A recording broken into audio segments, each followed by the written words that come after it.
नमस्कार, आप देख रहे हैं न्यूज़ जीरा और मैं हूं आपके साथ विपिन। इस समय मेरी मौजूदगी फतुहा विधानसभा क्षेत्र के फतुहा में है और अभी हमारे साथ जन स्वराज कार्यालय का उद्घाटन हुआ है। इसी में किसान मोर्चा के जो अध्यक्ष हैं वो भी हैं अरविंद कुमार सिंह। हम इनसे कुछ बात करते हैं। सर, आज सबसे पहला चीज़ तो हमारे चैनल में आपका स्वागत है। आज फतुहा विधानसभा में जन स्वराज का कार्यालय खुला है, सबसे पहले उस पर क्या कहना चाहिए? पहले तो मैं आपको, आपके चैनल को और आपको धन्यवाद दे दूं कि आपने मुझे इस काबिल समझा।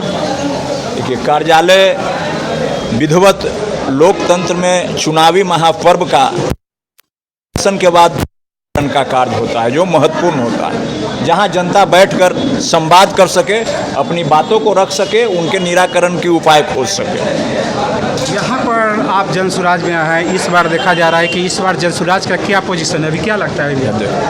हम बेसिकली भारतीय किसान संघ अध्यक्ष पटना जिला हूँ और मैं पार्टी स्तर पे इनसे जुड़ा हुआ जन स्वराज से नहीं हूँ, लेकिन इनकी नीतियों को मैं समर्थन करता हूँ, उनको मजबूती प्रदान करता हूँ।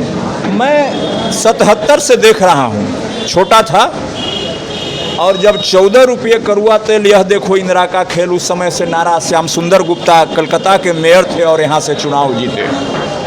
तो अभी जातिगत प्रसंग चल रही थी। ठीक है, जाति की व्यवस्था तो हमारे संविधान निर्माताओं ने 3000 से ऊपर जातियों का किया, वो है, वो अलग बात है, जन कल्याण की बात है, उनको सुविधा और सामाजिक दृष्टिकोण से, शैक्षणिक दृष्टिकोण से ऊपर लाने की बात है। लेकिन चुनाव में बात है तो मैं जानना चाहता हूँ, 77 में जातिवाद की लहर कहाँ गई थी, 89 में जातिवाद की लहर कहाँ गई थी, उसके पहले जब 84 हुआ, जो इंदिरा गांधी का संपत्ति था, उसमें जातीय लहर। तो ये मुद्दे, जब राष्ट्रीय मुद्दे, जनता के बड़े मुद्दे गौण हो जाते हैं, तब जातिगत मुद्दा ये एक बना बनाया कैसे कि कहीं नहीं मिला तो हम चले प्लेटफार्म पे लेट जाएं। ऐसी बात नहीं है कि चुनाव हमेशा जातिगत मुद्दों पे होता है। अब यहाँ आने का वजह लोग, जनता जान सकते हैं। हमारे पुराने साथी कार्यकर्ता आश्चर्यचकित होंगे या चिंतन में होंगे क्यों आया। मैं बहुत जगह से घूमते हुए मैंने सोचा कि स्वतंत्र रूप से किसी ऐसे व्यक्ति को समर्थन करूं। बात है रामानंद जी की। रामानंद जी ने 15 सालों में कितना काम किया है वह उनके रिकॉर्ड में है। मैं उनके ईमानदारी की तारीफ करता हूं, लेकिन अनडेमोक्रेटिक रवैया के, अलोकतांत्रिक रवैये का मैं प्रखर विरोधी हूं कि वो फोन नहीं उठाते। जब चुनाव आता है तो 4.5 वर्ष वो जनता से दूर रहते हैं। अगर रामानंद यादव फोन उठाने लगे तो क्या फिर जनता का रुझान आरजेडी की तरफ जाएगी क्या? बिल्कुल, आपका क्वेश्चन बहुत मजबूत है। वो फोन उठाने से तो अब वो गुजरा हुआ जमाना वो वापस नहीं आ सकता।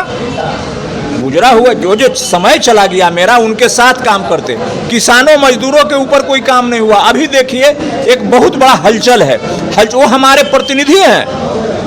हमने वोट दिया न दिया वो दूसरी बात है, अब क्या दिया वो जानते हैं। उनको तो लाने का कार्य 2010 में हम लोगों ने लाने का कार्य किए थे। वो तो यहाँ, और कोई भी कहीं आता है तो स्थापित होता है। और जनता, वो सबसे बड़ा जो 4 लेन का क्या भारतमाला का मामला है, क्या उनका कर्तव्य नहीं बनता था कि इस मुद्दे को इतनी प्रमुखता से उठाएं? दूसरे बात, ब्लॉक अंचल में एक मजबूत आदमी है, उनसे प्रत्याशा थी कि जो अंचल में प्रखंड मुख्यालय पे हमारी जनता लूटी जा रही है, रसीद काटने में, आवासीय में, जातीय में, एलपीसी में, वो हमारे विधायक आकर एक दिन ब्लॉक में यदि वह मजबूती से बात रख दे, किसी का मजाल है कर्मचारी और सीओ का पैसा ले लेगा? हम लूटे जा रहे हैं, हमको बहुत तकलीफ है। कहा जाता है कि राजपूतों का वोट तो ऑलरेडी एनडीए के साथ है और एनडीए का शासनकाल चल रहा है, फिर इतना शिकायत है एक ही पार्टी से क्यों है? सरकार से आपका विरोध क्यों? एकदम शिकायत है, सरकारें से शिकायत कर रहे हैं। सर्वे लाकर हम लोगों को आग में झोंकने का काम किया। 1990 में जब लालू जी की बात सरकार थी तो उस समय सर्वे हुआ, उस सर्वे को खारिज किए हुए या अंगीकार किए हुए, दो में से एक बात, या तो आप अंगीकार करते या खारिज करते, एक नए सर्वे लाया। अब बताइए, एक रिकॉर्ड रूम से आप तुरंत कह रहे हैं कि हमको लाकर कागज दीजिए, सबूत दीजिए। यह चुनाव के चलते रुके हैं, मैं उनकी मंशा जानता हूं, यह चुनाव के चलते रुके हैं। हमको सिस्टम के तहत उर्दू में है, फारसी में है, कैथी में है, पूरे कम से कम लाखों की संख्या में किसान है। क्या पटना रिकॉर्ड रूम से सारा कागज निष्पादित हो जाएगा सीमित समय में? आप हमको झोंक दे रहे हैं सर्वे के नाम पर और हम यहाँ लूटे जा रहे हैं। इसका मैं विरोध करता हूँ। और यदि जनसुराज का मेरा प्रतिनिधि सरकार बनने के प्रत्याशा में है, यदि सरकार नहीं बनती है, मेरा प्रतिनिधि जीतता है, तो मैं रहूं या ना रहूं, मैं अंचल को चलने नहीं दूंगा। मैं बीडीओ सीओ सबको बुलाकर कह दूंगा आपको काम करना है यहाँ काम कीजिए, और यदि मैं पसंद नहीं हूं आप यहाँ से बोरिया बिस्तर बांध लीजिए। मेरे जमाने में घोष नहीं चलेगा। तीन वो है ना, सदर, फतुहा और संपतचक, हम यहाँ नहीं चलने देंगे। कोई चाहेगा कि मेरी जनता को लूट ले, मेरे रहते जनता नहीं लूट ले, चाहे किसी जाति धर्म का। विधानसभा में चुनाव का तैयारी है, अंतिम क्षण में चल रहा है, 6 तारीख को चुनाव होना है। हाँ जी। अभी जनसुराज का क्या सिचुएशन अभी आपको लग रहा है? बस घर घर पहुँचना है, और इतना एनडीए और राजद से यह तंग जनता, कोई भी जनता चाहती है कि कोई ऐसा डॉक्टर आवे, ऐसा फकीर आवे कि हमको बस दवा दे और मैं निरोग हो जाऊं। इसकी प्रत्याशा हर जाति धर्म 2010 से हो रहा है। जनरल सीट पर चुनाव हो रहा है। 3 बार रामानंद यादव चुनाव जीते हैं, 3 बार राजपूत भी कैंडिडेट दिया है, आज चौथे बार भी है।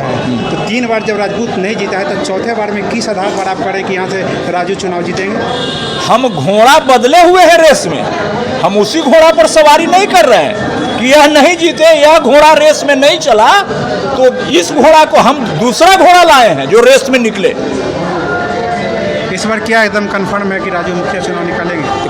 ये बिल्कुल कंफर्म है। और कोई भी रेस में उतरता है वो जीतने के ख्याल से निकलता है। किस आधार पर करे? यहाँ पर तो यादव बबूल चौधरी यादव का ज़्यादा वोट है। हाँ। फिर राजपूत किस आधार पर करे कि मेरा कैंडिडेट निकलेगा? यादव भाइयों के अलावा बाकी वोट किनका है? मेरा भी। वह वोट लोकतंत्र का वोट है, वह वोट लोकतंत्र का है। वह जिधर मुड़ेगी उधर। आपका कहना है कि 15 सालों से वो वोट आपको नहीं मिला, आज आपकी इस बार मिल जाएगा क्या? हम 15 सालों से वह वोट कितना मार्जिनल डिफरेंसेज पे हारे हैं चुनाव। 5,000, 12,000, 5,000 नहीं, 10,000, 15,000, ना 30,000 से नहीं हारे हैं, 19,000, 9,000।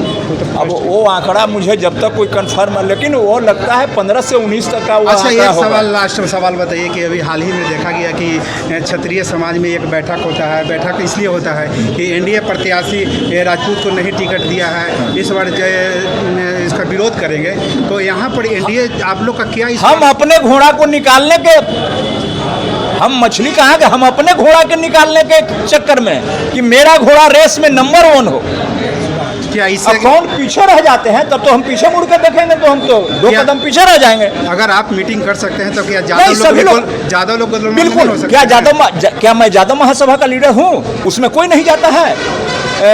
भीम आदमी को लोग वहाँ नहीं जाते अपने मीटिंग में। कौन नहीं जाता है अपने मीटिंग में? कोई है ऐसा आदमी तो बुलाकर जाना चाहिए।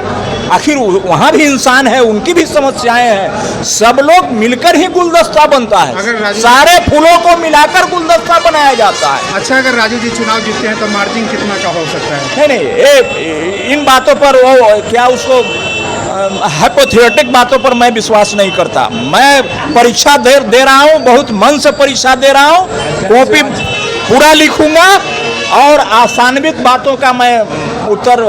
पत्रकार महोदय, मीडिया कर्मी, आपको बहुत बहुत। और सुन लीजिए, सब डिवीजन का लड़ाई, सिविल सब डिवीजन का आपने क्वेश्चन नहीं किया है, हमारे बहुत से दूसरे दलों के साथी हैं, सब डिवीजन के लड़ाई के लिए संघर्षरत हैं।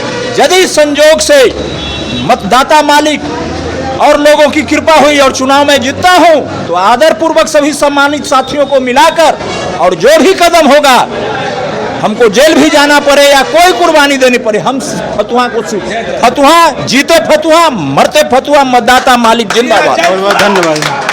तो ये हमारे साथ थे किसान मोर्चा के अध्यक्ष थे। इन्होंने जनसुराज को जीतने का दावा कर रहे हैं और साथ में एक राजपूत का लीडर भी हैं, और ये करें कि इस बार हम लोग एकजुटता दिखाकर राजू मुखिया को जिताने का हम प्रयास करेंगे, फतुहा से नया गिफ्ट देंगे। आप देख रहे थे न्यूज़ इरा, विपिन कश्यप।